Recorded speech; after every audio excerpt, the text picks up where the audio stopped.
far left side is the Vice Convener. Barbara Renton, Executive Director with Communities, and Adam Taylor from Committee Services. In relation to apologies, I can see everybody is here. Everybody is within the chamber, so we have nobody online, so we don't have to do an online roll call. Adam, can you just confirm that's okay? Yeah, that's fine, Chair. Yeah, as you say, no apologies submitted, and everybody's present in the chamber. So, if I can just ask if we can just raise hands if we have any questions, that will make things a wee bit simpler. Given that we're all here. Can I ask if anybody has a declaration of interest for the items on today's agenda?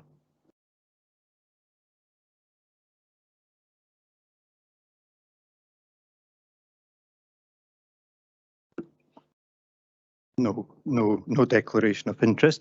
Just to mention, John Ferguson and Emily McGregor, right, from the Climate Commission will be joining us. They will be non-voting, but please feel free to participate in questions or comments. Thank you. Can we agree the minutes for our meeting on the 15th of February? Sorry, Angus, I never spotted. I was concentrating on my list of things to do. Thanks, Convener. Disappointed to note that according to the record, I wasn't actually at the last meeting, but I'm pretty sure it was, unless I moved into another dimension.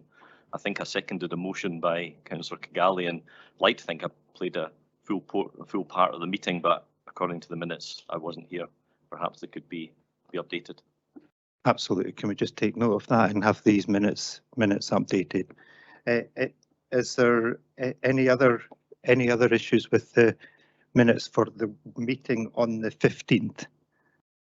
Sorry, Convener, I promise this won't be the way the meeting goes, at least I hope okay. not. But I am being slightly pedantic here, but the amendment by Councillor McEwen to our motion was that we would write to local MSPs, but the record of the minute says it's MPs. I know I'm kind of just playing around the edges here, but it should be an accurate record of what was said. Thanks. And that is an action that I've got to take. Thank you, Councillor Forbes.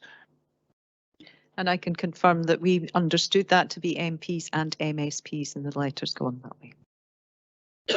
Thank you, Councillor Forbes.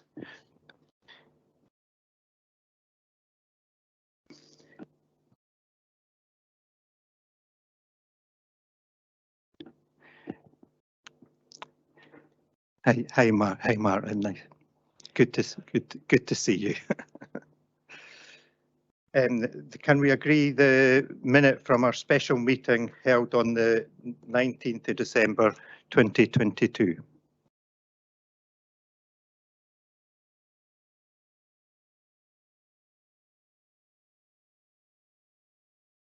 Sorry, apologies. Screw that one up.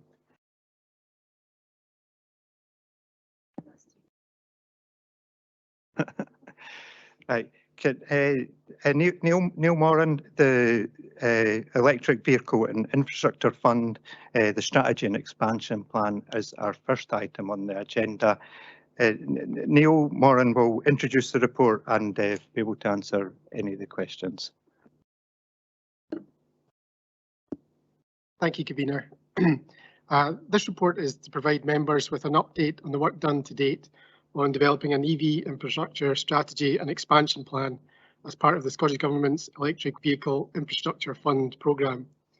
It also provides members with details of the preferred future operational model and tariff to allow the current and future EV infrastructure to be self-sufficient and operating on a more commercial basis. This approach will mobilise private sector investment in the implementation and operation of the public charging network across the whole of the Perth and Kinross area. The report provides some background to the EVIF programme and highlights the key objectives which are shown in paragraph 4.2. The report also provides details of previous funding and infrastructure installations, along with a summary of the existing private sector investment in EV charging in the Perth and Kinross area. Appendix 1 summarises the response to the EVIF strategy requirement and this will be further developed through ongoing engagement with the Scottish Futures Trust and Transport Scotland. A high-level summary of the initial expansion plan proposals is provided within section 5, which identifies the proposed spread and required number of chargers across the council area based on the modelling and demand forecasting that was undertaken by our consultants. Section 5 also provides a summary of the tariff options available to us and highlights the Tariff Plus model as the preferred option. Adopting the Tariff Plus model will ensure that not only are all costs fully covered, but an element of future revenue can be utilised for further rounds of investment. The initial financial modelling undertaken indicates that this would mean moving to a tariff of between 50 and 60 pence per kilowatt hour, which would potentially result in around 70% of the capital costs of our expansion plan being eligible for funding through the EVIF programme. It's therefore recommended that the committee agrees that officers should commence formal market engagement and continue to engage with partner authorities, the SFT and Transport Scotland to secure the funding. Notes the work undertaken on the electric vehicle infrastructure and the development of a strategy and expansion plan, and approves the option to move to a tariff plus approach, and requests that officers provide a full report on the EVIF project to a future meeting of the Climate Change and Sustainability Committee. And we're happy to take any questions. Thank you for that. Do members have any questions? Noah? Yeah, just a quick one on page 10, so 4.11. It references initial informal engagement with the private sector. And just if we could have a little bit more detail on what that's involved and kind of what the feedback's been, that would be helpful. If I know because it's informal, there may not have been proper minute taking, but any detail would be appreciated. Yeah, thanks for the question. Yeah, as we've said there, it's been largely informal engagement, both through ourselves using existing supplier contacts, and also our consultants have engaged through various trade forums and events with suppliers just to gauge the sort of general mood music, if you like, of the investment potential across the area.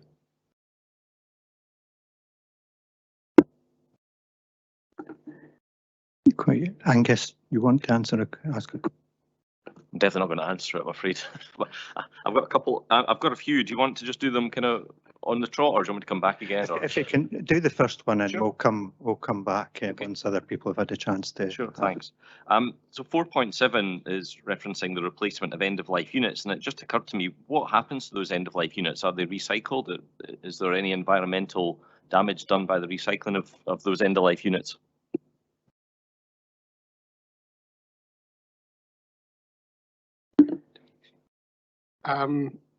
The end-of-life units, they would be, we'd expect them to be returned to the suppliers, and I guess any components or items within them that can be reused would be reused. But in terms of what happens to the entirety of the unit, we don't really have a clear answer on that, I'm afraid. Thank you. David, you were coming in next. Thank you, convener. It's two questions, if I may. The first question is, Are they related? no, not really. You can do the first one first, and then we'll get round to everybody else and Happy come to do back that, if thank you're you. happy with that. Thank you. The first question is, do we know what the impact has been of changing the tariff on our existing EV chargers from free to, was it 30 pence a unit? I usually park in the South Inch, and before there used to be a queue of very nice Teslas, and it seems to be empty now. Are you aware of the impact of the price increase? I think the Tesla's one will be a private charge, so it won't be our infrastructure, if I'm right. Neil, do you want to come in with them from our perspective? Yeah, so the tariffs went live on the 1st of January, and we've been monitoring the usage, sort of comparing month to month from last year, and it is around about 20-25% drop off in utilisation of the chargers. But obviously that's balanced by the general upward trend of usage across the network. I think the drop-off is largely similar to what other areas have had when they've introduced tariffs, so it was anticipated that that would be the level. Thank you. Thank you. Hugh, you have a question? Yeah, it just on the news recently, there's been quite a few scares with these lithium batteries in either electric bicycles, scooters, God knows what else. And I think Mr. Musk has had two of his cars going up in flames, and whether it's put back to those in batteries that are causing flames, with the bicycles and scooters, it's been the batteries that have been causing the flames, whether they've been charged at home overnight and the garage is burnt to cinder next morning. I think we're propagating could be quite a danger. No, I'm not sure if we have an answer. Do we have any information relevant? I'm not sure I've got a specific answer. I think there have been a few high-profile instances of lithium-ion battery fires, but I'm not aware of any within our area. And obviously, it's just something that would need to be dealt with as the technology rolls out more widely. Thank you. Thanks, you. Grant. Thanks, convener. Just rolled up into two questions. And now you were saying there was drop off I do 25%. I do, Grant, in fairness, It's the same question. if they're related, I'm quite happy It's with totally related. Is part of that not due to the number of our EV chargers that are not operating? So if you've got Mill Street, which is one of the busiest areas that we have, not operating for months at a time because we cannot get parts, partially down to Brexit and being unable to source parts from abroad, that has a part to play in the drop-off. I would think you would want to agree with that or disagree when you're quoting 25% dropout. I think drop-off, I think that's part of it. And the other question is, as we're trying to do rollout, my experience is working with SWARCO and everything seems to be so slow. Is there anything we as a local authority can do to speed this up? To wait for Dunkeld for 3 years and we still don't have an operational EV chargers in there that were passed. Is there something we can do and use a little bit of our position to move things forward where we can't even get the basis put in over a year? So I'm just asking if it's incumbent on us as a local authority to try and drive some of these projects forward quicker. So that's two questions on one.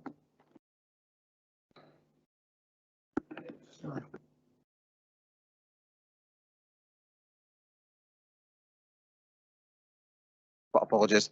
To answer your first question, Councillor, certainly at the Mill Street site and I would say Broxden, we've had a couple of chargers at each site that have been down for lengthy periods of time, and that will no doubt have had an impact on usage at those sites. I think overall throughout our infrastructure, for the most part, our chargers have been in fairly good shape this last year.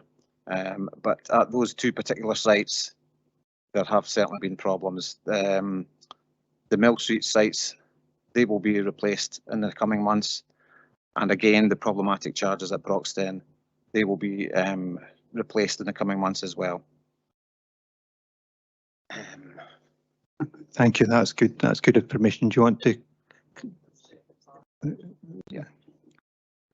Yeah, at the Dunkeld site in particular, we had a meeting this morning with our contractor SWARCO, and we've been assured that this will be completed very, very soon. The chargers were being installed today. The civils works are pretty much complete now. The chargers are installed. We will now just be waiting on a date from EDF to fit the meters, then those chargers can be operational. There have been numerous delays, some unforeseen delays over the past few years to enable this site to be operational, and it's been very unfortunate, but it's certainly not traditional of our normal installations. Right, thank you for that. Barbara wants to come in as well with this one. Thank you, convener, and Councillor Ling. I think that, you know, sort of where we're now experiencing issues with contractors, then I think that's being, you know, sort of will become escalated to me or to the head of service so that we can pick that up much earlier on in the system. And in answer to the earlier question in terms of the drop off in rate, I don't think we're surprised by that, but we are generating more income than we were even with the drop off in rate. And I think that that's an important bit to remember with all of that. So thank you. Thank you, Barbara. John Ferguson, you want to come in? Thank you, convener. In respect of Appendix 1, the EV infrastructure strategy vision, the section relating to fair cost, the final paragraph there notes that the council will be looking to perhaps switch to reduce tariffs further by taking advantage of national purchasing power from public sector bodies. Would that, in terms of carbon efficiency, perhaps include the significant level of renewable power that the city could generate itself, or from surrounding renewable systems? And will it potentially generate income for the council in future, given the need for innovation and income generation?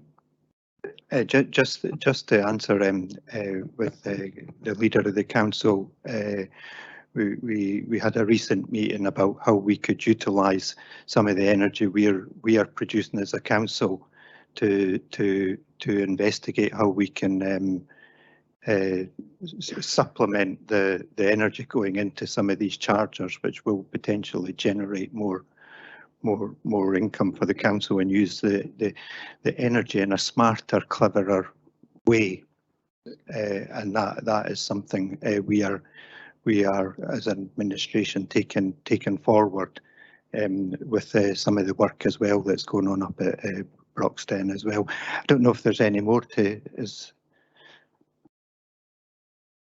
Thank you, Cameron. I think that the presentation, you know, sort of that the convener and the vice convener saw yesterday would be of real benefit to the committee.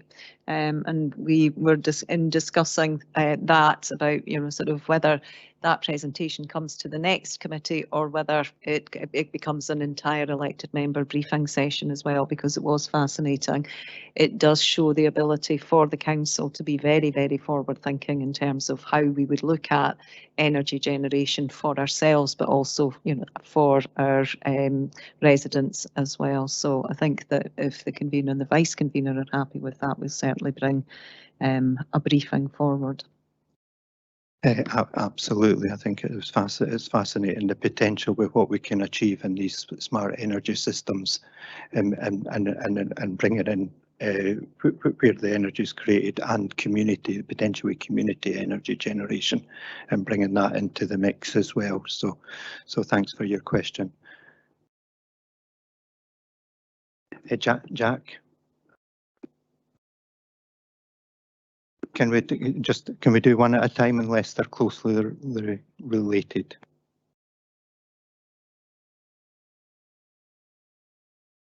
I'm just trying to understand, see what the overall strategy is here.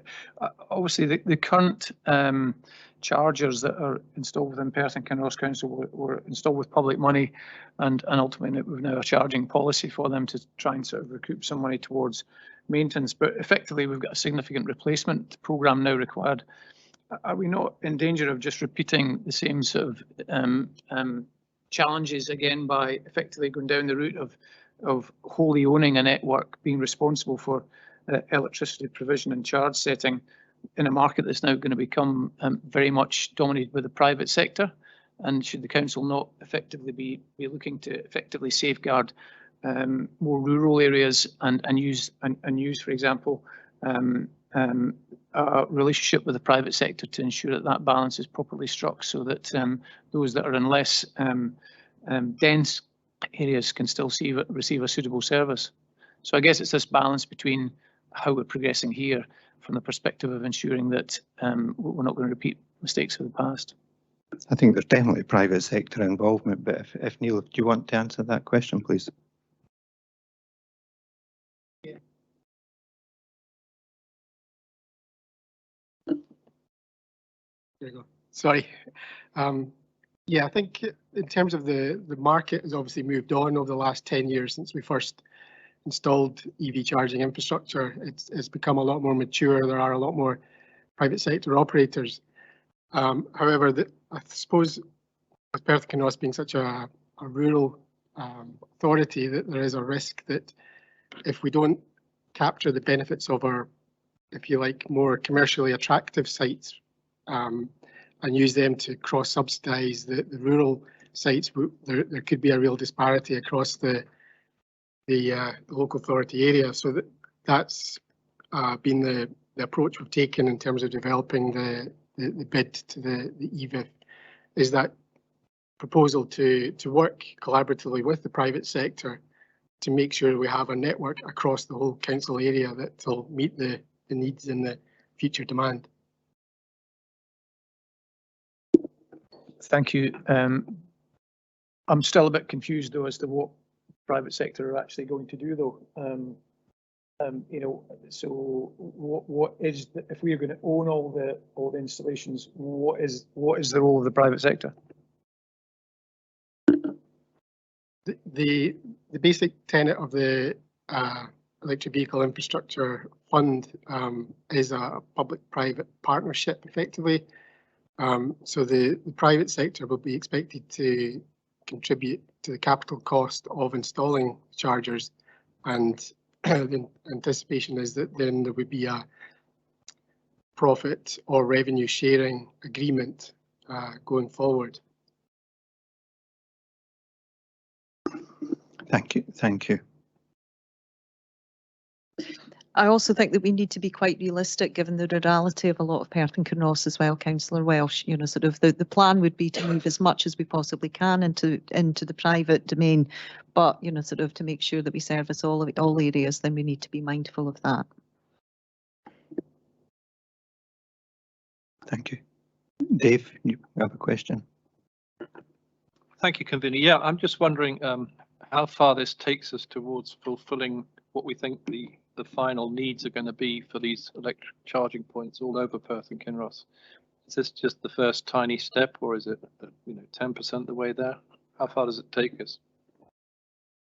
I think the idea with the tariff plus model that is recommended by officers is that it future proofs it. So as usage increases, there'll be a certain amount put aside for future investment, which will take us forward into the next level once and as the market grows.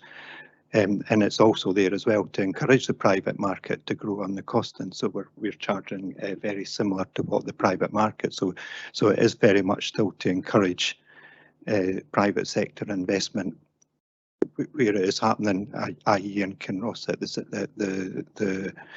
the services in Kinross where there's stuff getting. Is that you have anything to add to that, Neil? Probably not a great deal to add. I think it's a rapidly moving scenario. So obviously this is the first stage of meeting the demand that we've modelled and assessed, and as the conveners noted, there will be future phases of investment to continually meet that demand as we go forward.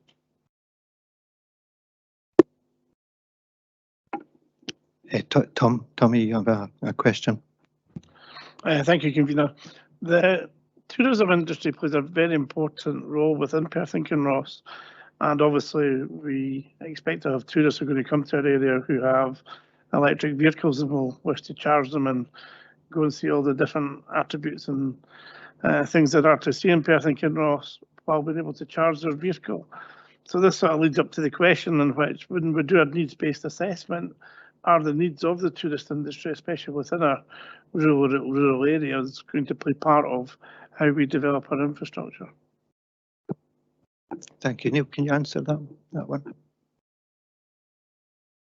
Yes, certainly we recognise that lots of parts of Perth and Kinross have got significant tourist traffic that the demand needs to be met there. So that's certainly been factored into the plans we've developed so far.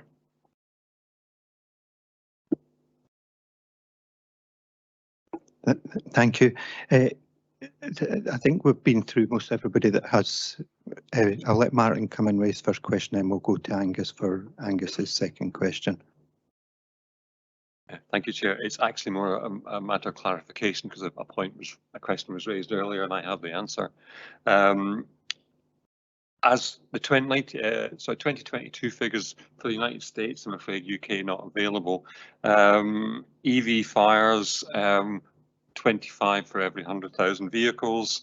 Internal combustion, 1,530 fires per 100,000 vehicles. So EVs are substantially safer than internal combustion engines. A good point. Thank you.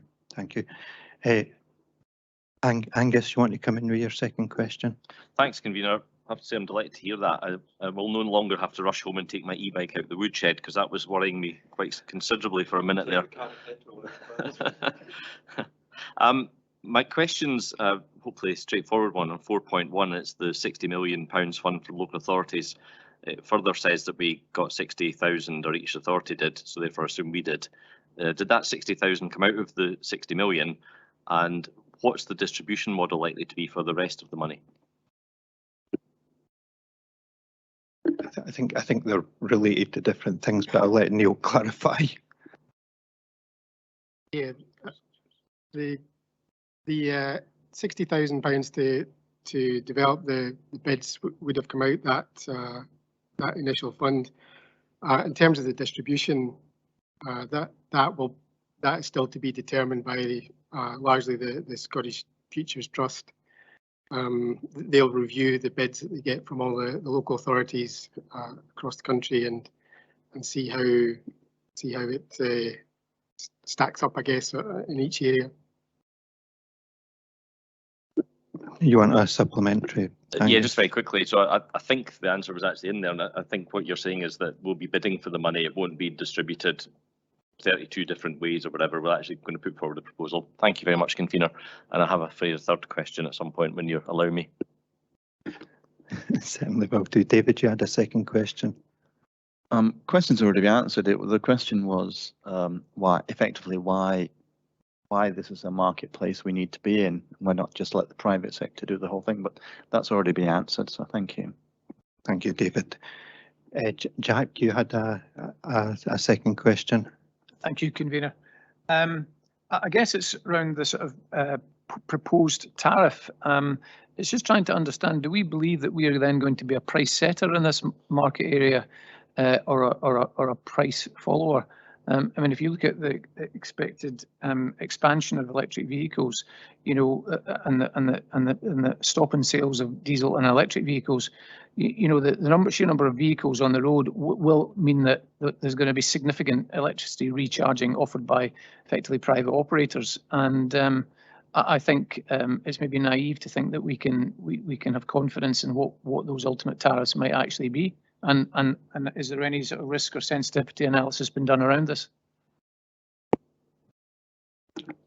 Neil, you want to go to that one? Yeah, in terms of the tariff, the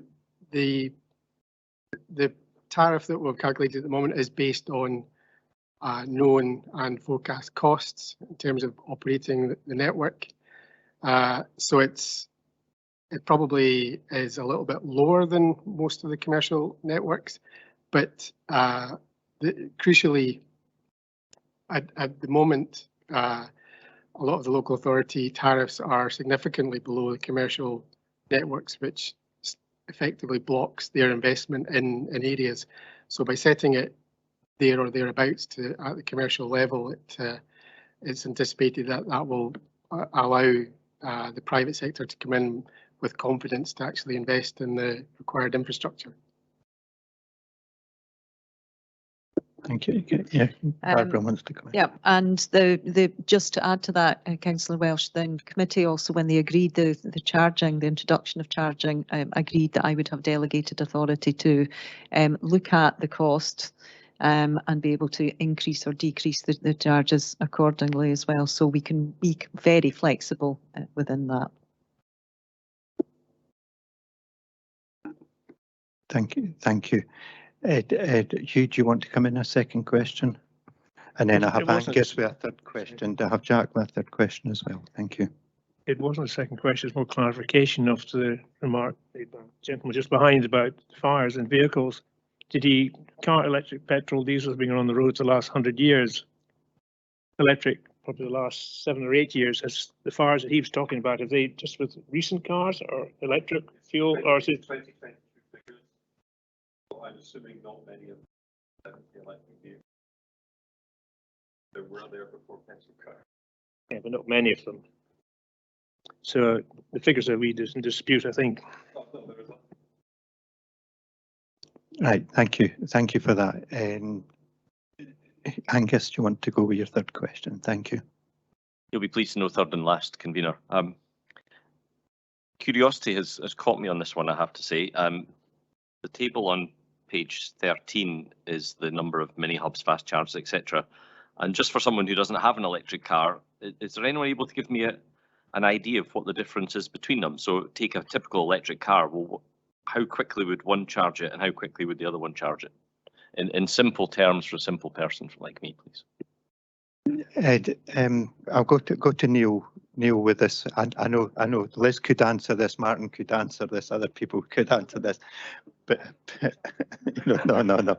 Fair enough. And I think this was covered at one of the previous meetings, but I don't think you were on the committee at that point. In fairness, so charge them. Yeah, but that's okay. Neil, can you answer that one? Thanks. Yeah, I'll try and keep it simple because it can get quite complex. But generally, the rapid chargers that we've installed, the 50 kilowatt ones, can charge a typical EV from say 20 to 80% in around about half an hour. So that's your what we class as journey chargers, ones that you would stop, fill up, and continue on. The fast chargers are the 7 to 22 kilowatt chargers, so you're probably looking at, for an average vehicle, maybe 2 to 4 hours to charge on them. And then below that, there are slow chargers, but we don't actually install any at that level. So that's broadly the sort of speeds. Right, thank you. Jack, you want your? Thank you, convener. I don't see anywhere in the report any mentions of partnerships or collaborative work with SSE. One of the major challenges with actually making connections for electric charging installations, whether small or large, is the availability of power and suitability and access. And they would, in my view, be a critical partner that we should be engaged with as part of this project. Absolutely, I'll let Neil answer that because Yeah, I can come in on that one. Thank you for the question. We are currently going through a programme with many partners at the moment. Where Perth North Council are one of the main partners, which includes SSE, multiple consultants, and the desired result here is a programme with computer systems where all the information is readily accessible for Perth North Council employees. We can go into this website, for example, find out how easy it would be to get a connection, find out what the grid capacity is. All of the information will be reported upon. So SSE, Perth North Council, multiple other private industry companies out there will be able to see what is planned in the future. As I say, what the grid capacities are, how easy it would be to get connections. So there is collaborative working that is ongoing at the moment. This is, I believe they are hoping to complete this work by December this year. So it will be fully rolled out within the next year, I'm led to believe. Any further questions? I will move the report. This report provides members with an update on the work undertaken as part of the Scottish Government's Electric Vehicle Infrastructure Fund, including the development of an infrastructure strategy and expansion plan, which will form the basis of the Council's funding request to the EVIF Fund. The report also details the preferred future operational model and associated tariff that will allow the for the current and planned council infrastructure to be self-sufficient, operating on a more commercial basis. By adopting this model, it is anticipated that this will mobilise private sector investment in the implementation and operation of the public charging network across the whole of Perth and Kinross, which will ensure that we have the required infrastructure to support the large-scale move to electric vehicles we anticipate across the council area, including in rural areas. I'm happy to accept the recommendations within the report and move the paper for approval. Can I ask Councillor Liz Barrett to second the report? Thank you, Convener. I'm happy to second this report. Do members have any comments on the report? David? Thank you, Convener. In general, I'm really not sure why PKC needs to be involved in this business. But yeah, I'd prefer that we just let the private sector get on with it, except in exceptional cases of rural areas and specific, same as the state does with petrol. But that's just general comment. Thank you. Grant. I welcome this report. I think we have to be involved in where EV charging points are. Totally disagree with Councillor Illingworth's leave it to private sector. We did that with healthcare, and look where that got us in rural areas where nobody will do it. So we're also have a very wide range in tourist business within PKC, and if leaving some of the outlying areas that maybe only rely on 1 or 2 visitors to the private sector to fill, I think we would end up with areas that would have no coverage at all. So I fully support the paper and I fully support the rollout. Hopefully we can do more speedily than we are at the moment, because that's what the majority of the residents who want to go electric vehicles are looking to us to do. Thanks. Thank you. If there are no further comments and if there's no amendments, can I ask that we agree the recommendations in the report? Thank you. I'm going to pass to Councillor Liz Barrett for the next paper. Thank you, Convener. The next paper 5 is the flood studies on Dunkeld and in Perth at Fuse Road and Cavendish Avenue, Grey Street. And I'd like to ask Peter Dixon to introduce the report. Thank you.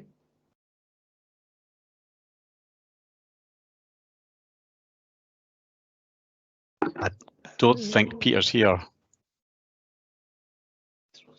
Russell. Sorry, so I can read out that little intro bit if you wish.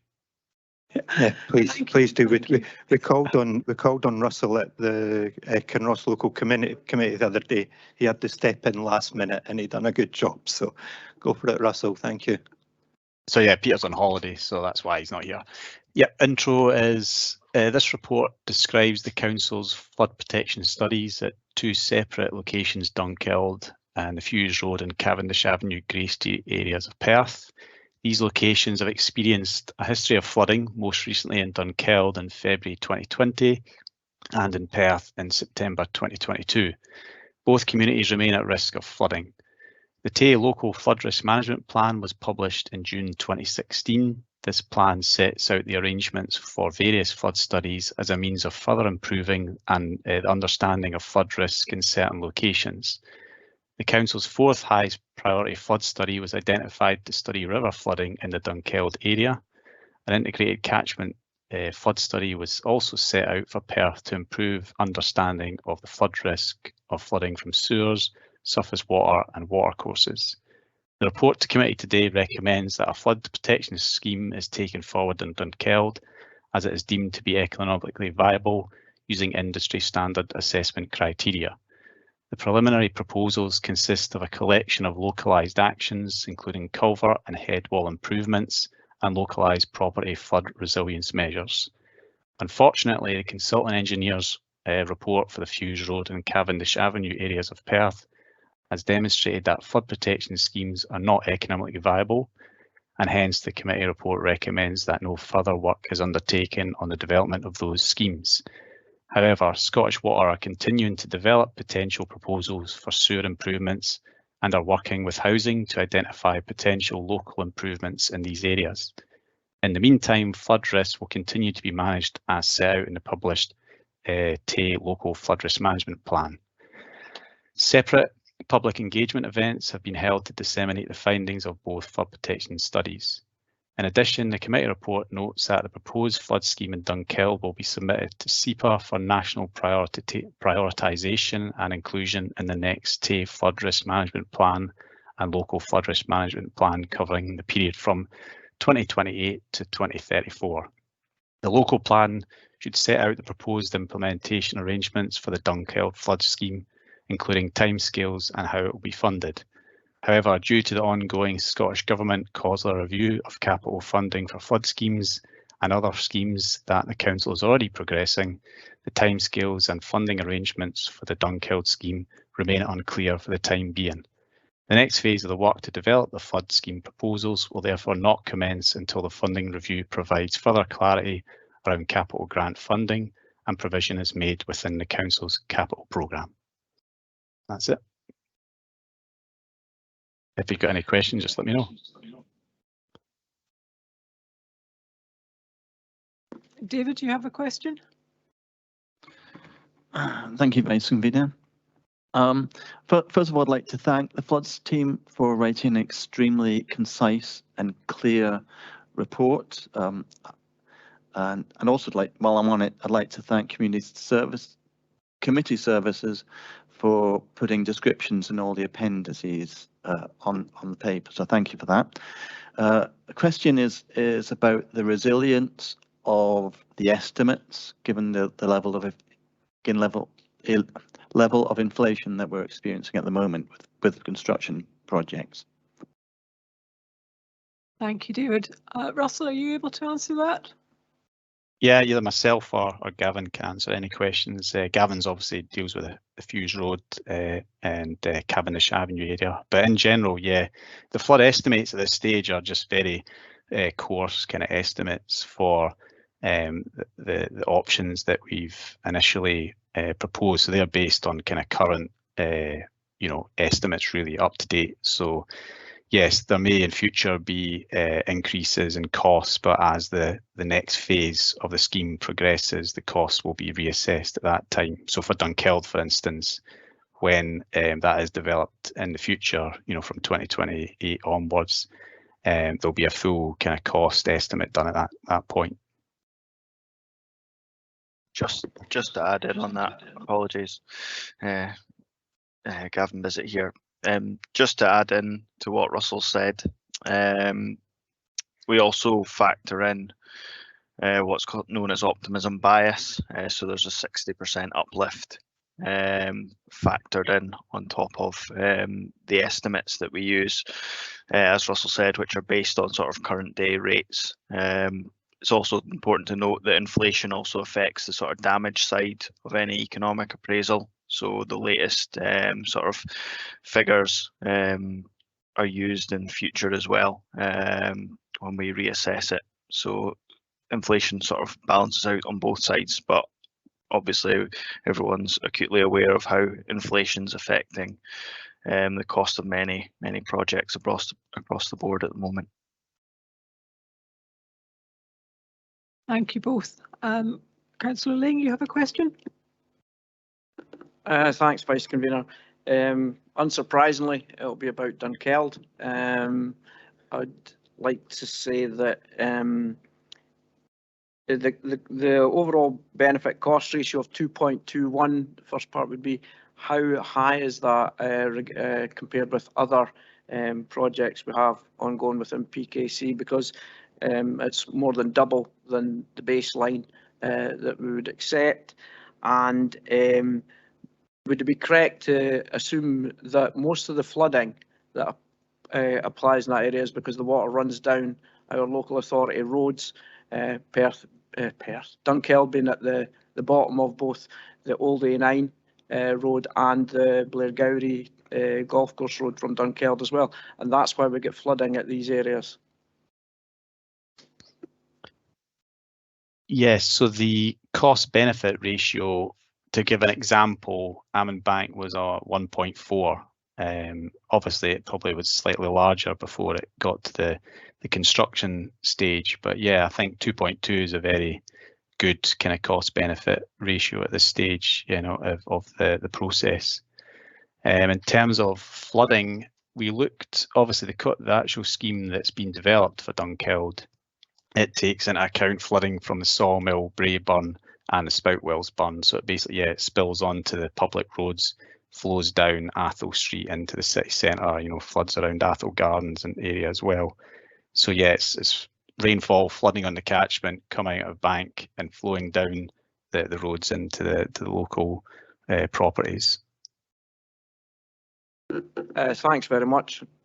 Vice Convener, can I continue? Thank you.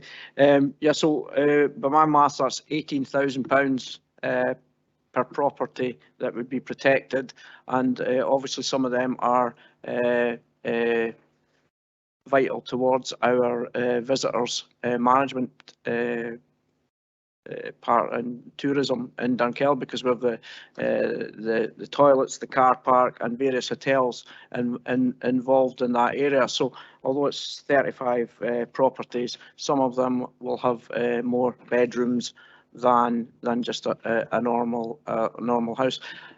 So I don't know if the next question is there any way of accelerating that from about 10 years hence, possibly, till we're looking at that? Would the only way to accelerate and have this work done in which the area which has just been nominated as the most beautiful place in Scotland to stay, or the best place in Scotland to stay, is there any way of accelerating other than this coming forward as a project within the council's capital budget at some stage? No, the way that the flood risk management plans work is that there's different cycles. So cycle 1 was 2016 to 2022. Cycle 2, which has just been published last year and the year before. That sets out cycle 2 studies and projects. So this would now fall to cycle 3, which is 2028 to 2034. So there's no way of circumventing that. To come back on that, there's no way if the council decides within its capital budget to fund this £628,000 to protect the centre of Dunkeld, 35 properties in 2.21. There's no way of doing that, are you saying, Russell? Well, I mean, it's if we want to get 80% funding from the Scottish Government, then that's the process that we'd have to follow. So there's no way of bypassing that if we want to get that funding. I think that Mark wants to come in. Yeah. Thanks, Barbara. In terms of answering your question, Councillor Lane, no, you're absolutely right. So the council wants to put its own resources into this and fund it 100%. We could obviously clearly fast track that. The difficulty with that, of course, I think it sets a really dangerous precedent, because at the moment, as Russell's pointed out, we do get the 80%. So first of all, there'd have to be a business case to argue its value for money in terms of the council resources, but also I think if the Scottish Government sees local authorities funding these schemes themselves, then that may have sort of longer term implications. But if that's something that members wanted to do, it is certainly within your power to do that. Thanks, Mark. Thank you. Sorry, Yeah, Councillor sure, Barrett, Dan.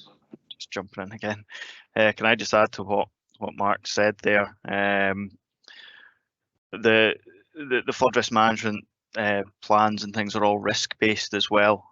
So if there was a decision by us across the council to look at accelerating certain things, that would have implications in terms of resources and how we actually take forward existing projects that are already in the pipeline, and that would go against the sort of setup put in place by the flood risk management plan.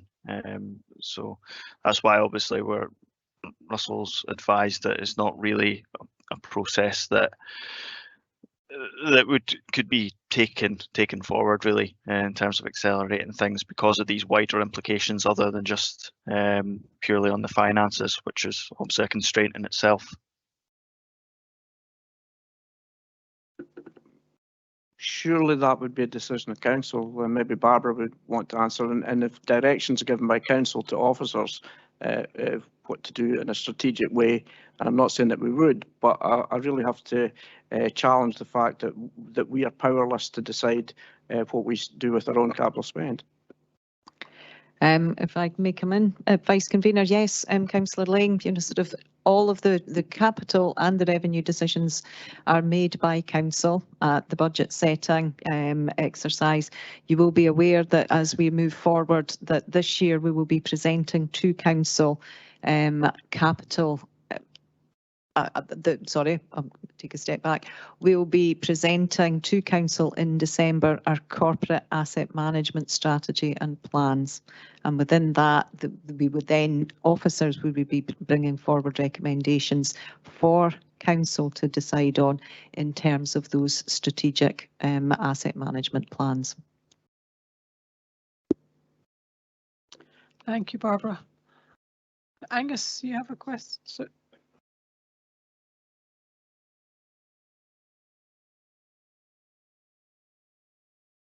Grunting doesn't count. Councillor Forbes, you have a question. Thank you.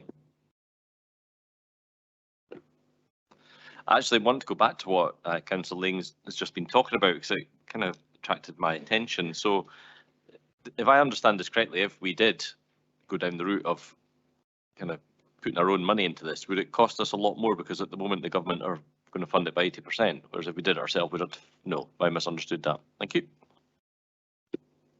No, the arrangements up to now have been that the Scottish Government has funded 80% and local authorities have funded 20% of approved projects. But that has now come to an end, and we're waiting for the government to tell us how they're going to fund flood risk management projects going forward. So it's not guaranteed that it'll be 80-20 going forward, but we do hope it's something.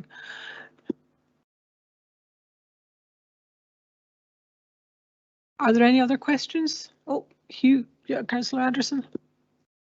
It's a little one. I'm not sure whether we're incorporating flood prevention, water and sewage in this overall plan.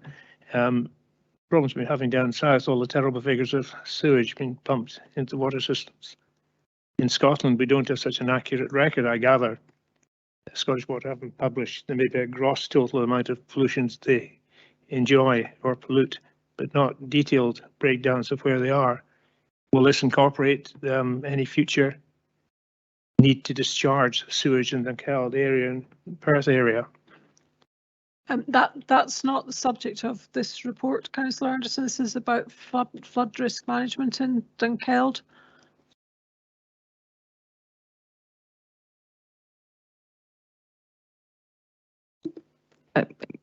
Councillor Anderson, I would agree with the Vice Convener that this is not the subject of the report. It's a very specific, detailed analysis on two areas, one in Dunkeld and one in Perth. But officers will be more than happy to have that discussion with you out offline after committee. Thank you. Are there any further questions? In that case, my thanks to Gavin and Russell for their answers to the questions, and I'll move the report. Scotland has adopted a new report to managing the risk of flooding. To better plan and coordinate on this, the Council is working closely with other public bodies to implement national and local plans. These flood studies are some of the latest outputs from this ongoing process. They set out how flooding will be tackled in the future and how we will reduce the impact of our unpredictable weather. Implementing a flood scheme in Dunkeld will significantly reduce flood risk to the local community, but this will take time due to the current limitations in capital funding that we've been discussing. No flood schemes are proposed for the Fuse Road and Cavendish Avenue Grey Street areas of Perth. However, Scottish Water do continue to investigate potential sewer improvements and other localised improvements in both areas, in liaison with the Council's housing service. This study has improved knowledge of flooding in this area, and the risk of ongoing flooding will continue to be managed via the other actions in the Council's flood risk management plans. The findings from these studies have been discussed with both communities at local community drop-in sessions, some of which I attended. The information was also made available via the Council's consultation hub. I'm happy to accept the recommendations within the report, and I move the paper for approval. And I'd like to ask Councillor Richard Waters to second the report. Thank you. I'm happy to formally second the report.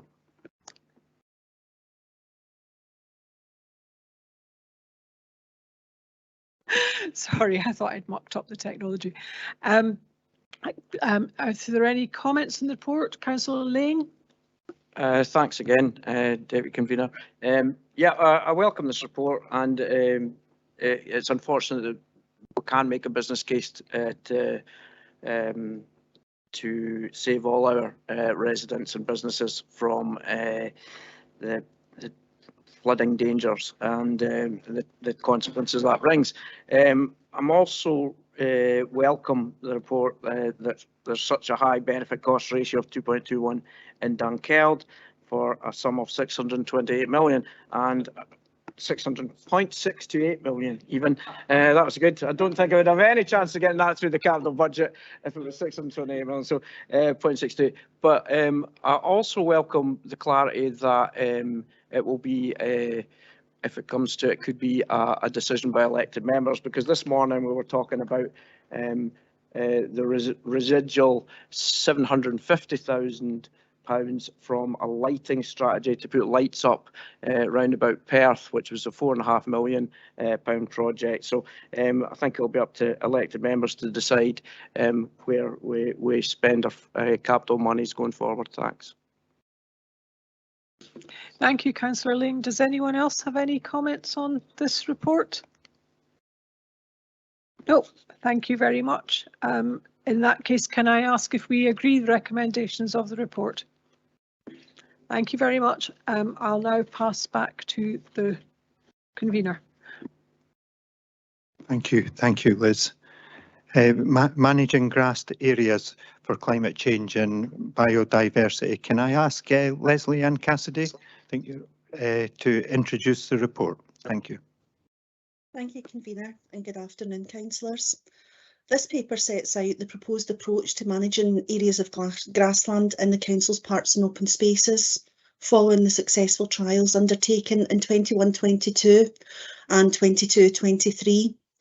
The trials involved no-mow areas, which are left uncut, and biodiversity areas, which are cut and the horizons lifted once a year. There has been full consultation throughout the trials, with over 70% of the respondents being supportive of what has been done. We took on board comments during the trials and made minor adjustments on a few of the sites. Due to the COVID restrictions, monitoring couldn't be undertaken in 2021, but in 2022, council employees acting as biodiversity ambassadors in their own time undertook monitoring of insects, birds and species of flowers, all of which increased on all uncut sites, so the no-mow and the biodiversity.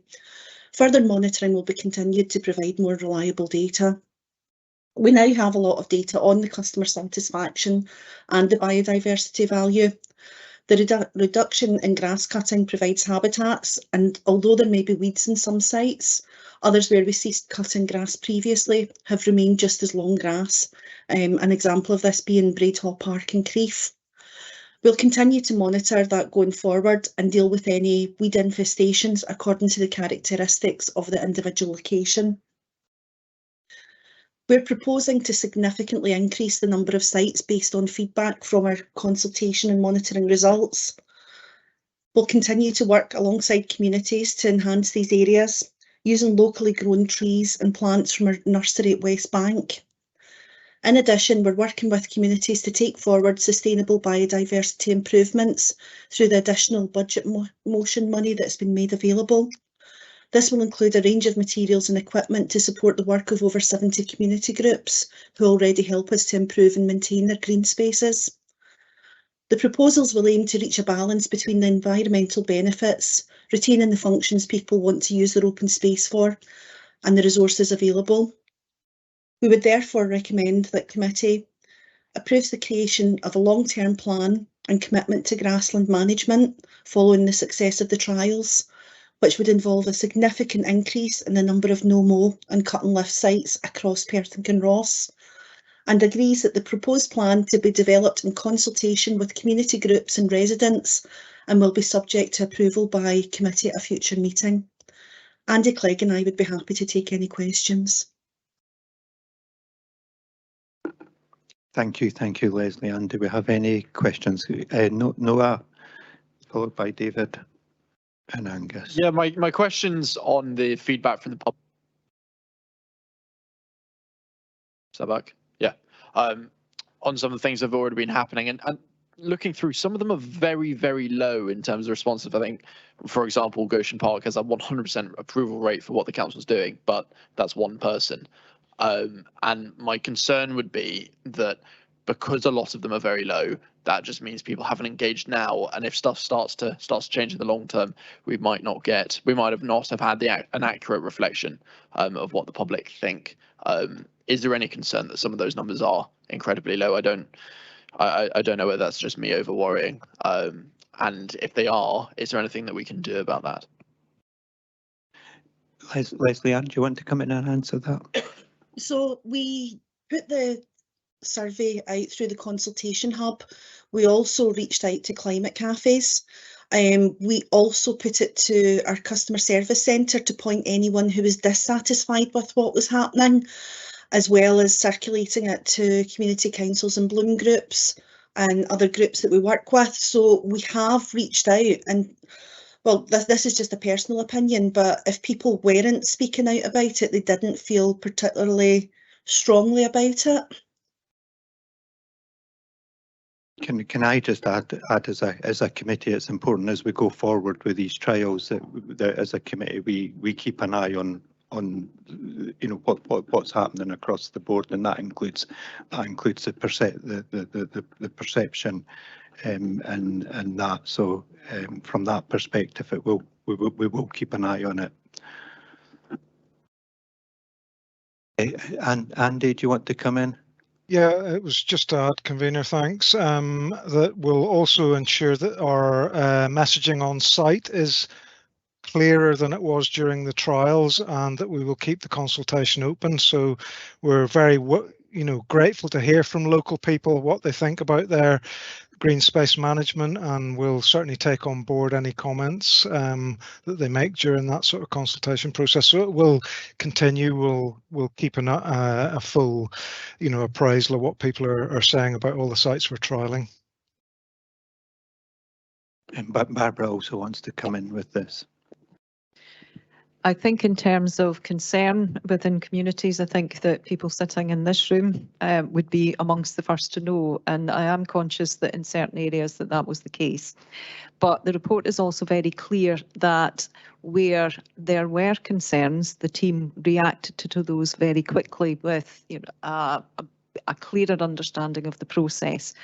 And we would continue to work that way as we roll this out.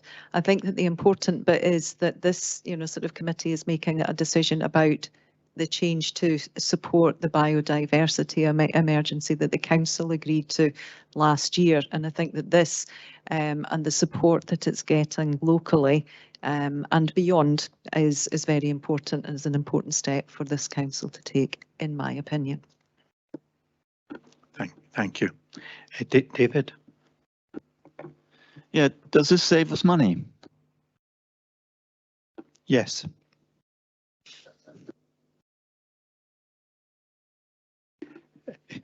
I assume there's nothing else to add to that one. Mark, do you want to come in?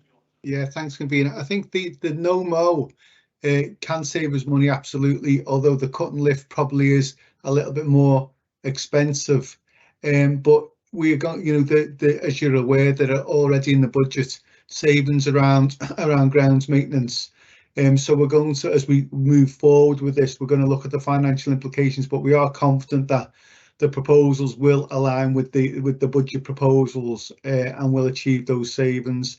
But As I said, the cut and lift isn't necessarily cheaper, but the no-mow certainly can be.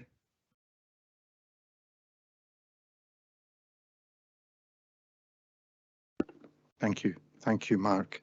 Angus? Yeah, thanks, Convener. I've got a few questions, so I'll just go one at a time if that's okay. I'll come back from the next one. 4.8, I'm wondering if we did any analysis of the number of wildflowers and other such things before we started any of the no-mow, so that we've got baseline data to work to. Leslie Ann?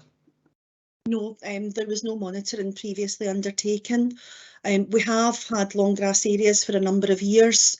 However, this is something that's new, and obviously with the help of volunteers and training from our biodiversity officer to enable those volunteers to go out and monitor it has made a huge difference. So unfortunately, we don't have any previous data. We were unable to do it during COVID because of the restrictions. So it is only 1 year's data that we've got at the moment, and we will continue to take that forward, working with our volunteers. Thank you. Dave? Thank you, Convener. Yeah, we've had some experience of this in the Kirkgate and Kinross. My comment would be that if you have a no-mow area, you do tend to get lots of thistles if the ground's not been denuded of nutrients in the first place. I'm much keener on the cut and lift type approach. I do think we need to be aware that there's going to be more litter and dog dirt, and that may need to be treated. But I was wondering, on page 76, there's a machine that's listed as costing £65,000, I think it is, and that's to aid the cut and lift. I do think we should be investing in the technology to allow us to do cut and lift, because I think that actually improves the ground rather than a no-mow, which leaves thistles and such like. So it's a question, are we going to be buying some of these pieces of equipment? Thank you, Dave. And is that more, Andy, is that you to answer that one, or Leslie Ann? Yes, Convener, I'm quite happy to answer that. I mean, we are continually looking at equipment for the grounds maintenance teams, and we're looking at the scale of the operations that we're doing. So if we can upscale the amount of cut and lift that we're doing, it would certainly justify looking at buying a machine. And other options are to hire equipment or go to the Tayside machinery ring, although I know their equipment's very busy at the particular times that we need it. But certainly we're keeping all of that under review as part of this process. Thank you. Jack? Thank you, Convener. The initial no-mow plans got off to a very shaky start, obviously, because of, I guess, a bit of a breakdown in communication between the teams cutting the grass and the green spaces teams. Can I ask how that liaison and collaboration is working now, and what steps have you taken to ensure that it's working well in terms of those two areas of the council? Thanks. Leslie Ann? So we initially our maps were not particularly great, which didn't help. So over the last year, we've created a sort of colour coordination. So it was going out showing uncut areas. So whether that was a biodiversity area, a bulb area, or a no-mow area, there was no differentiation there. So there was some issues around sort of daffodil areas, not being entirely clear what should get cut and what shouldn't. Some of them that was maybe just had gone a wee bit further or cut a wee bit more than they should have. So officers have been out and met them on site. I think particularly around Rattray, that was one of the places that was an issue, and the areas have been changed and marked out. There is ongoing work, particularly in that location, to make sure that we're getting it right to balance the needs of the community, as well as, leaving some areas uncut there as well, and trying to work with the community group to achieve that. Thank you. Thank you. Any Councillor Hugh Anderson? Yeah, just reading through the report, the long areas of grass, there's a lot more in mention of dog fouling and everything else in these areas. Is there any intention to increase the number of dog bins, which are lacking very much in this county just now and cut back on what we had in the past. But to try and reduce the amount of dog fouling to get some more dog bins at strategic points. I think Joanna Dick, especially in her the appendix, certainly looks at various ways of doing that, including, which I loved, the idea of quirky signs. Which, but Leslie Ann, do you want to answer that question? Yeah, we don't actually use dog bins anymore. We put out normal litter bins that are used for dual waste. If there are particular hotspots for these, we do work in conjunction with operations and the dog control officers to identify where there may be a need for bins.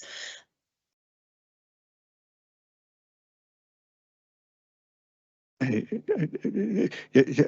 you want to come in on the same topic, or Angus was first, so I'll come to Angus first and then on to you. Thanks, Convener. I wonder what the officer's view is on cutting along edges of roads and the entrances to towns and villages, and I'm sure some officers here will have driven into Dundee and go along past the airport, and they've obviously made a decision that they'll cut one strip along the roadside but leave the rest. So I wonder what your thoughts are on that for Perth and Kinross.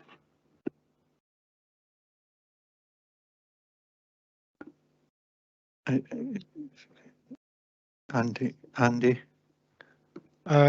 Yeah, thanks, Convener. Councillor Forbes. We've already got a grounds maintenance regime for verge cutting, so that's done by contractors out with the 30-mile-an-hour limits and done by grounds maintenance within the 30-mile-an-hour limit. So it's once a year out with the 30-mile-an-hour limit, and then potentially fortnightly within the 30-mile-an-hour limit at the moment. So we're obviously, if some of those sites are part of these trials, then we may change the maintenance regime on those specific sites. But at the moment, that's the way we're managing it. And these trials and proposals are really associated with the larger public parks and open spaces.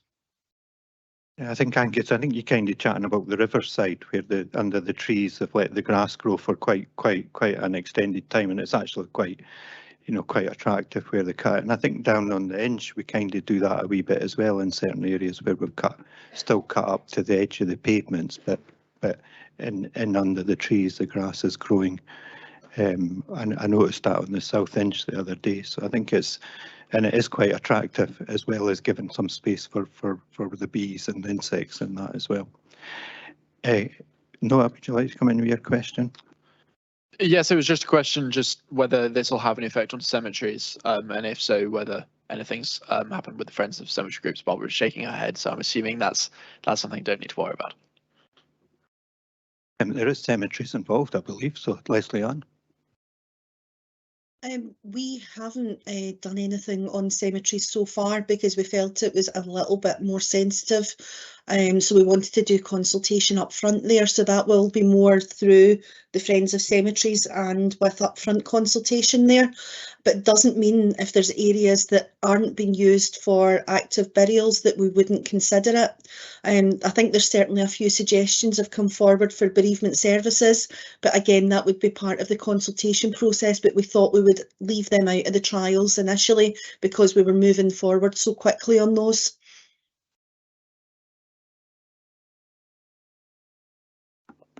Thank you.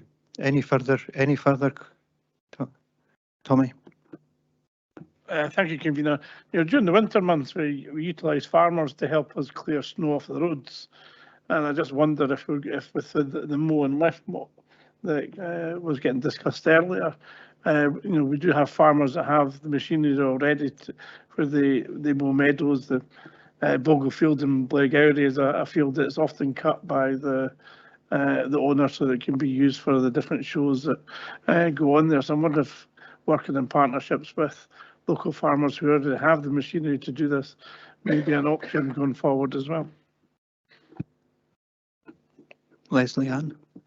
We already use some of the local farmers for our verge cutting and for our cut and lift and cut and leave collection in large areas. So areas like the flood bank at the North Inch, it's a farmer that comes in and does that. We have a mixture of some in-house stuff where it's strimmers, but to get the big cut and lift machinery, it is local farmers that we use.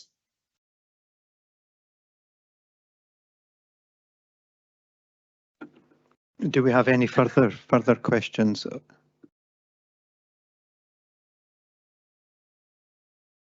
No further questions. I will move the report. Big thanks to Leslie and Andy and Joanna Dick for some of the work behind the scenes as well, and Hannah Wilson for the work they've put into this project. Thank you. This is an excellent report highlighting the innovative work being undertaken in managing the council's public green spaces to address the twin crisis of the climate change and the biodiversity loss. The trials undertaken over the last 2 years have proved that a range of techniques can be very effective in improving habitats for a range of flora and fauna, as well as reducing the amount of fossil fuel and chemicals used. The positive response from communities and enthusiasm to get involved in helping to monitor or actively manage areas in these ends is a great testament to what has been achieved so far. To enable this to continue and develop, I move the report and the recommendations. Can I ask Councillor Liz Barrett to second the report? Thank you, Convener. This is a subject very close to my heart for many reasons, and I'm pleased to second this report. Thank you. Angus, you have a comment? Yeah, thanks, Convener. If I may, I'm largely in favour of this process, but I think we need to be really careful because I think the public is really split on this, and I was genuinely surprised to see, I think it was 80-something% in favour of it, because if you'd asked me to take a stab, I would have said it's an exactly 50-50 split. And I'll just give you a quick example. There's a patch of land in Errol, not owned by the council, owned by an estate, and it's been left just to go wild. And a few weeks ago, I had a lady complaining about the state of the place and asking if I could get it cut. And quite literally yesterday, her next door neighbour in a semi-detached house phoned to say she'd heard rumour that this was going to get cut and she didn't want it cut. It was absolutely terrible. So, you know, the public are split on this. I think it's really important that we explain what we're doing. So I'm pleased to see that their signage going to go up, and I think that's really important. A, it'll minimise complaints to us, but B, it'll set out the council's policy for this. And an area that I know some people in the room will be very familiar with is Invergowrie, and there's an odd situation at the entrance in Invergowrie where one side of the entrance is owned by Dundee Council, one side is owned by Perth, and if you stand across the road and look at it, you can clearly see which is which. Personally speaking, I think the entrances to towns and villages should be kept cut. I'm perfectly happy to let other areas go wild, but in principle, I'm happy with it. But I think one thing people expect to see when we talk about no mow is acres of wildflowers and poppies and colour and stuff like that. And we know in reality that isn't what's going to happen. So I just wonder if the officers would consider when they're designing and making the signage that they can maybe put a bit of narrative on about what people are actually going to see as this establishes itself. But thank you very much. Thank you for the comments. David, do you want to come in with a comment? Yeah. First of all, I'd like to thank all the biodiversity ambassadors for what they do in their spare time, and all the volunteers who do what they can to support our communities. With regards to dog fouling, it's something that pops up all the time. I'm sure it pops up to all councillors. I always say the same three things. First of all, it's a community's responsibility. And if a community shouts about it and moans about it on Facebook, that highlights the issues.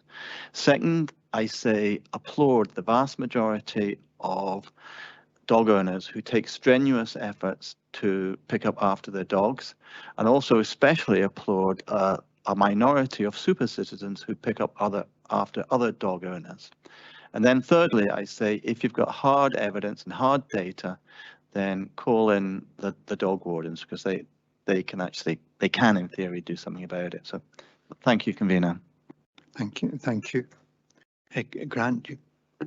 Thanks, Convener. And much as people were surprised when Councillor Forbes agreed with some of the things I said this morning, I am going to surprise people by saying I agree with very much of what he just said in his comment, and even more surprising, I also agree with Councillor Illingworth, his comment on dog fouling. Bins don't create or stop dog fouling. It's irresponsible owners that create and can stop dog fouling. So I think his approach is the correct way to go.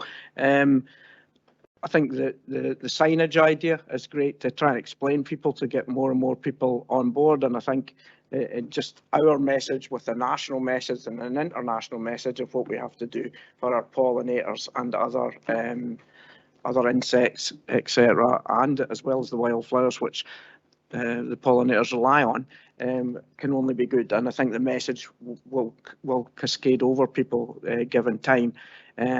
I'm especially happy as an SNP administration to hear that for the £75,000 we put in our budget for biodiversity, that's helped 70 community groups to move forward and do good work in the areas to help biodiversity. I've always said that if you give residents and people who are interested in something the tools to do the job, they'll do the job as well or better than, more effectively than the council can do given the wide area. So thanks for everybody who does the report, and more power to your elbow, and look forward to these reports coming forward. So thanks Leslie and Andy. Thank you. Tommy? Thank you, Convener. I wholly support this policy of improving biodiversity and helping with climate change. It was extremely unfortunate that this policy was introduced during the pandemic, and the great work that our officers do in informing and discussing with residents wasn't able to happen. I had the unfortunate 2-hour afternoon of walking around Rattray Common with residents basically shouting at us about how we'd left the area in disregard, and it showed that we did not care about our residents, which is far from the truth. Since that occurred, I think the engagement from the officers has been excellent. I think they have taken on board the comments from the community, the input from the community council about what they feel is acceptable and what they feel isn't acceptable. And I do feel that an initial compromise just now has been reached. But I do think that the residents are still not keen and need convinced. And I think that we need to start doing the hard work now to convince them, explain to them that although you live in a rural ward, farmers operate a monoculture, and farmers spray their crops to kill bugs and insects to create our food. And we need these areas. We need these areas. The older members on the committee will remember driving their cars in the summer and having to get them specially cleaned with special sprays to get all the bugs off them. That's not the case anymore. When you drive your car and get it washed, your car is not plastered in insects anymore, because there has been a massive, massive drop in insects, and they are the basis of our ecology and the systems that we live in as humans. So this is an extremely, extremely important policy, and the education of our constituents is as equally important. Thank you.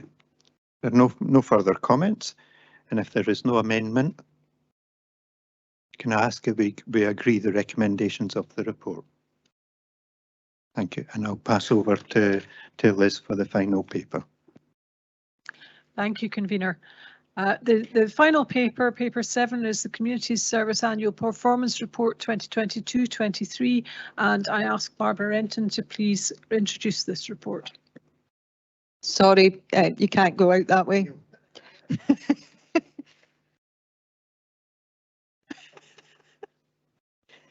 It is my favourite thing, though, that watching people go in there and then they stand for. So you never quite got as far as standing in the room. Well done. Thank you. Thank you, Vice Convener. It's my privilege to introduce the community's annual performance report for the financial year 2022-23. This provides a high-level overview of how the teams within the service have performed over the course of the last year. The report gives an update on the progress made on delivering against the improvement actions and performance indicators agreed in last year's report. In previous years, as you'll be aware, we have brought forward a business management and improvement plan alongside the annual performance report. However, you may have already read the elected member briefing note, which was issued yesterday about the changes to the reporting process this year as a transition between the old corporate plan and the new one. Work is currently being undertaken to develop a new corporate delivery and improvement plan, which is planned to come to Council in October. This will allow us to focus on how the whole Council works together to deliver on the agreed strategic priorities and our work in partnership with our communities. Within last year's Business Management Improvement Plan, we set out a number of priority actions. This annual performance report provides an update on these, and the final section outlines our progress in relation to the key performance targets set out last year. The report highlights some of the positive achievements we've made against our outcomes. These include the Home Energy Advice Team in partnership with Save Cash and Reduce the Fuel who received over 1,000 inquiries, carried out 246 home visits and 752 telephone consultations. As a result of these contacts, residents and tenants were provided with information on ways to save energy and how to reduce their carbon footprint and how to save money on fuel bills. We supported actions to improve our biodiversity through the Tayside Local Biodiversity Action Plan and other initiatives such as the Perthshire Nature Restoration Fund. Successful outcomes from the Nature Restoration Fund from year one, both across the council estate and within communities, includes the Kinross Rain Garden project, which won the Construction Industry Research and Information Award for Best Community Sustainable Drainage Project. However, the report also recognises some of the challenges that we still face.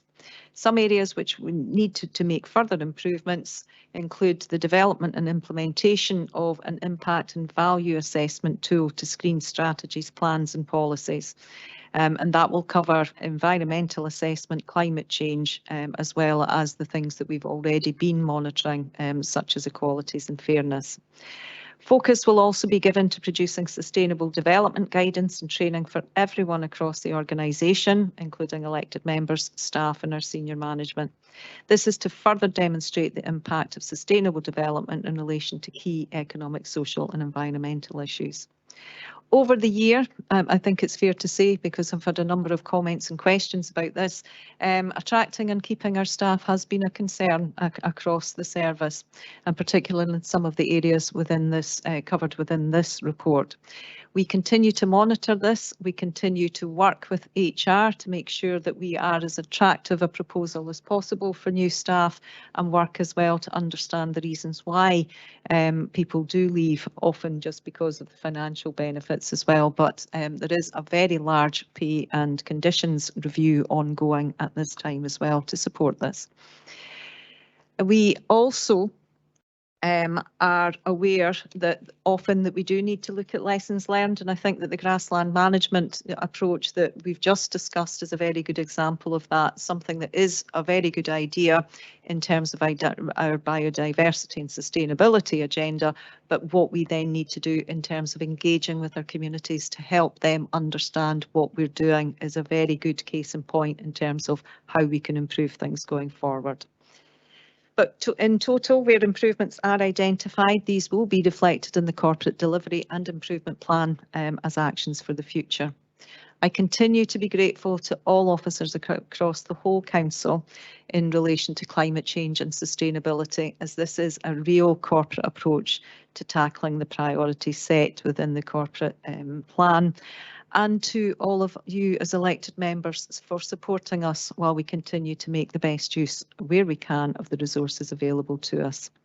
While we have not got everything right or make the progress we all would have liked during the last year, it's not for the lack of commitment, dedication, passion and compassion from officers from across the council. And I continue to be very proud of the work that people are doing within this area. We are, Vice Convener, more than happy to take any questions on area within the report which are within the remit of this committee. Thank you. Thank you, Barbara. Are there any questions on the report? Councillor Illingworth. Thank you, Vice Convener.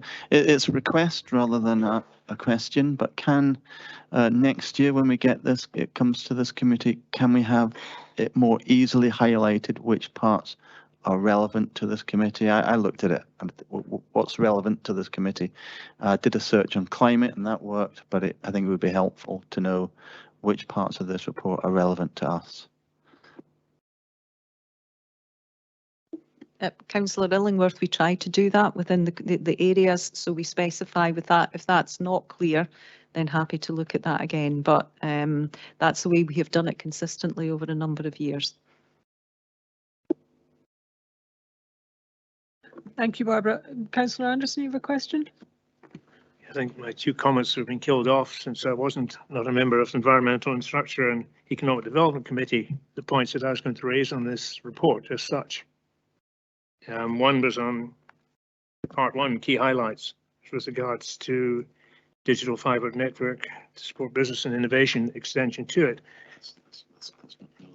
Now, I know I was going to say that I'm not a member of that other committee, so I couldn't raise it today. I wasn't party of it. But it's in this party report overall. Well, it never. Yeah, it's not relevant to this committee. You know, sort of the scheme of admin, Councillor Anderson, is very clear in terms of what each committee's remit is. However, if you do have questions, then you know, sort of officers will be happy to take those and we'll be able to provide answers to you. Not at this committee, but in writing. Thank you. Are there any other questions?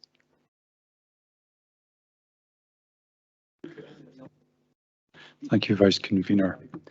I'm particularly looking at page 24 and the environment and the indicators.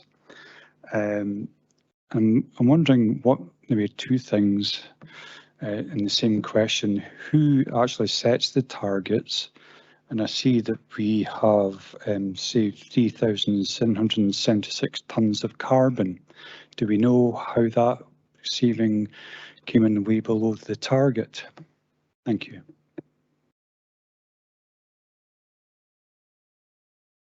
So targets are normally set in relation to when you agree the paper. So so we would have set those targets last year, but they will be up for review as well when we come forward with the new corporate delivery and improvement plan as well. In relation to the work that we've done in reducing emissions, a lot of that work has been undertaken by our energy team. You know, sort of, I think that the Vice Convener possibly has a little bit more information about that in your note, no? Or did I take that one out? Anyway, you know, sort of, I think that we, the team, the energy team, work really hard. We have an energy efficiency management system that, you know, sort of involves all our schools. That means that the temperature and of schools and other buildings across the council estate are very closely managed. They have also worked very hard in terms of how we address our water, you know, sort of in our water usage as well. So it has been, you know, sort of a project that has been long in the making, but is now delivering real benefits for the council in terms of our emissions, but also in terms of the cost to the council as well. As part of the presentation that we would suggest that you've agreed that will come to this committee or to an elected member briefing, we're also doing things like you know, sort of installing solar panels down at Friarton in a very, you know, sort of unique way as well, and that is then obviously reducing our emissions as well. So there is quite a concerted effort. We've always believed that the council should be a leading and shining example in relation to that, to all of this work, and I believe that we are. Thank you, Barbara. Thank you, Barbara, and thank you, Councillor Stewart, for your question. Are there any other questions? No. In that case, I'll move the report. This paper before us this afternoon is the Community's Annual Performance Report for financial year 2022 to 23. As has been noted, it's a high-level summary which looks at activity across the whole of that very wide and disparate service. To contain all that's happened over the last year in a limited number of pages has, I'm sure, proved as challenging as in previous years for the teams. Excuse me, do you have quite a, thank you. We've considered the performance data and the targets during our discussion. However, it's important to highlight some particular areas. We're a council that takes its responsibility for climate change and sustainability very seriously. Perth and Kinross Council was one of the first local authorities in Scotland to support the Scottish Government's declaration of a climate emergency, as well as recognising the biodiversity emergency. This has also included establishment of this committee, which not only covers both those emergencies, but also sustainability of the natural environment and environmental well-being. Since its first meeting in August, this committee has considered a number of key areas, including the Nature Restoration Fund, the introduction of charging for electric vehicles and expanding the EV charging point network in a sustainable way, as we discussed this afternoon, flood risk management, the Council's Sustainable Performance Report, which told us that Perth and Kinross is making steady progress in delivering sustainable development in compliance with the 2020 revised guidance, with all our best value criteria being red, amber, green assessed as either green or amber. There's a clear commitment to sustainable development as reflected in strategic priorities and objectives. The commitment to further funding through the budget process to support biodiversity and tackle climate change through an improved approach to land use also demonstrates this. We produced our first annual report to Council in September 2022, and it was noted that there's been significant progress across all the 8 climate action themes. This included the establishment of the Climate Change Commission, which has 25% of its membership made up of young people, and I'm particularly pleased that Emily McGregor has been able to join us this afternoon after exams. Since the summer of 2020, the Stick to the Six curbside recycling campaign has proven successful in bringing the recycling contamination rate down from 28.5% at its peak in November 2020 to an average of 19.38% in 2022. The campaign in November 2020, the campaign was nationally recognised and awarded silver at the Association for Public Service Excellence Awards for striving for excellence in May 2022. And I'd also like to acknowledge the success of Rory Hanna of our team, who also won a Silver Rising Star Award for his work on the city centre containerisation project. These all illustrate to me the impact that the Council is making and can make and is making on one of our key priorities and a key focus of this committee, tackling climate change and supporting sustainable places. I'm sure you'll want to join me in offering our thanks to all of the staff across the Council who work hard every day to make a difference in trying to mitigate the impact of climate change and to improve biodiversity. And I'd like to take this opportunity particularly to thank Barbara Renton for her leadership and commitment in this. I'd also like to thank the Climate Commission for the work they're doing and for supporting and challenging the Council in its approach. Thank you for that. I'm happy to move the paper. Can I ask the convener to please second the report? I'm happy to second the report. Do members have any comments on the report?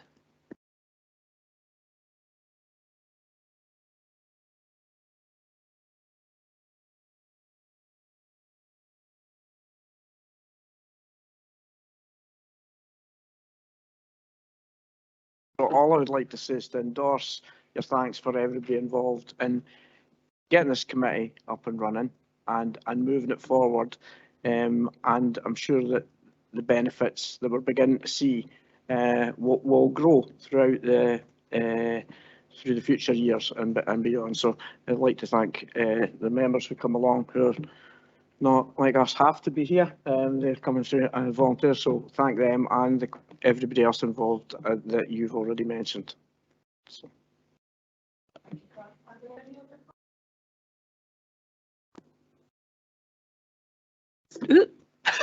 Try that yet again.